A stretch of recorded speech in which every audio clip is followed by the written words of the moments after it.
when I was a Christian many, many years ago, my favourite Bible verse was that one, you know that one, John 3:16, about God so loved the world. God so loved the world that he gave his only begotten Son, that whosoever believeth in him should not perish but have eternal life.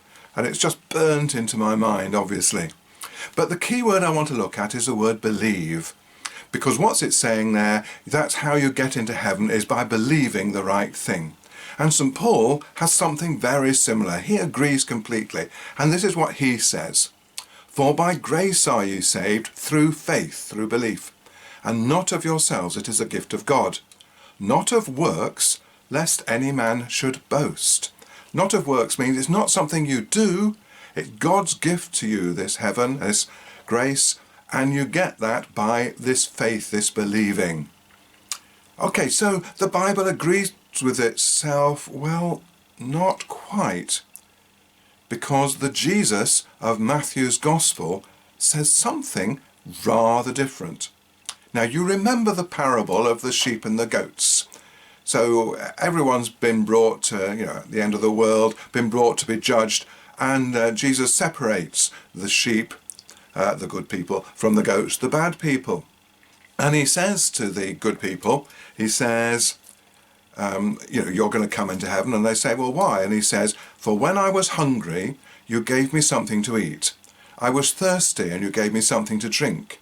I was a stranger, and you invited me in. I needed clothes, and you clothed me. I was sick, and you looked after me. I was in prison, and you came to visit me.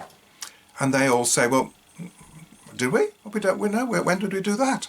And he said, truly I tell you, whatever you did for one of the least of these brothers and sisters of mine, you did it for me. So Jesus is saying, if you've got a social conscience, and if you're looking after people, that's the way of getting into heaven. But that's very different from what is being said in John's Gospel and what Paul is saying. There's a deep divide there, a big theological difference between the Jesus of Matthew's Gospel, and Mark and Luke's Gospel actually, and Paul and John. So which, if either, is correct?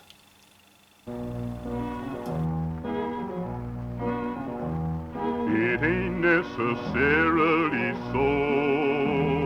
It ain't necessarily so.